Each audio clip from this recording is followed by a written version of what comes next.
আপনারা দেখছেন আসলে আজকে যে মর্মান্তিক ঘটনা উত্তরার দিয়াবাড়ির মাইলস্টোন কলেজের ঠিক মেন ক্যাম্পাসে কিন্তু একটি যুদ্ধ বিমানের প্রশিক্ষণ বিমান মূলত বিধ্বস্ত হয়েছে, সেটার উদ্ধার তৎপরতা চলছে। আমরা এখন পর্যন্ত যেটা জানি যে এই বিমান দুর্ঘটনায় কিন্তু বেশ কিছু হতাহতের ঘটনা সংখ্যাও রয়েছে।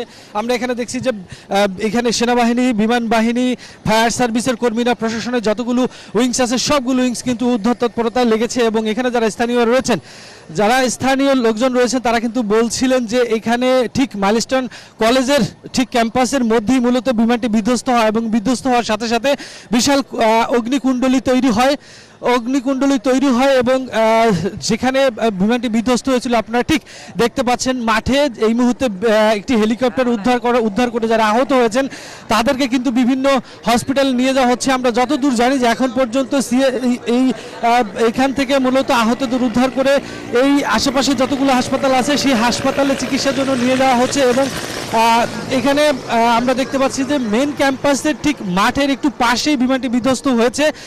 যেই চিত্র কিন্তু আমি একটু বলবো আমার সহকর্মীকে, এই চিত্রটা এই দেখান যদি, যে একটু যে একদম যে গাছগুলোর বরাবর বিমানটি বিধ্বস্ত হয়েছে সেই গাছের পাতাও কিন্তু পুড়ে গেছে, দেখে বোঝা যাচ্ছে যে কি মর্মান্তিক পরিস্থিতি এখানে সৃষ্টি হয়েছিল। এবং যারা প্রত্যক্ষদর্শী তারা বলছিলেন যে হুট করে বিমানটি এসে ঠিক ক্যাম্পাসের এই ফাঁকা জায়গাটা একটু পাশে, মাঠের একটু পাশে, এটা বিল্ডিং এর পাশে মূলত বিধ্বস্ত হয়েছে এবং মুহূর্তে আগুন জ্বলে যায় এবং প্রচণ্ড শব্দ হয়।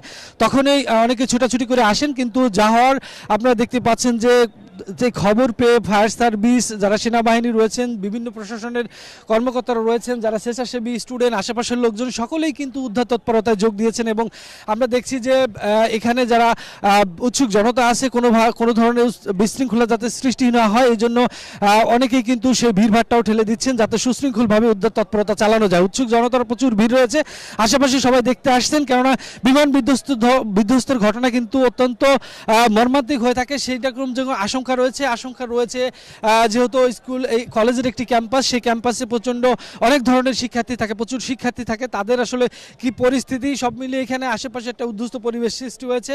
এখন পর্যন্ত আমরা জানি যে ফায়ার সার্ভিসের বেশ কিছু ইউনিট এখানে কাজ করছে, সাথে সাথে আপনারা দেখতে পাচ্ছেন যে অ্যাম্বুলেন্স, একটার পর একটা অ্যাম্বুলেন্স কিন্তু এখানে রিজার্ভে রাখা হয়েছে, সবগুলোই ব্যস্ত, তারা তাদের কাজ চালাচ্ছেন। এবং আমরা দেখছি যে এখানে ফায়ার সার্ভিসের এখন পর্যন্ত অনেকগুলো ইউনিট, আমরা শুরু থেকে শুনেছিলাম 10টি ইউনিট, এরপর কিন্তু ধীরে ধীরে বাড়ছে।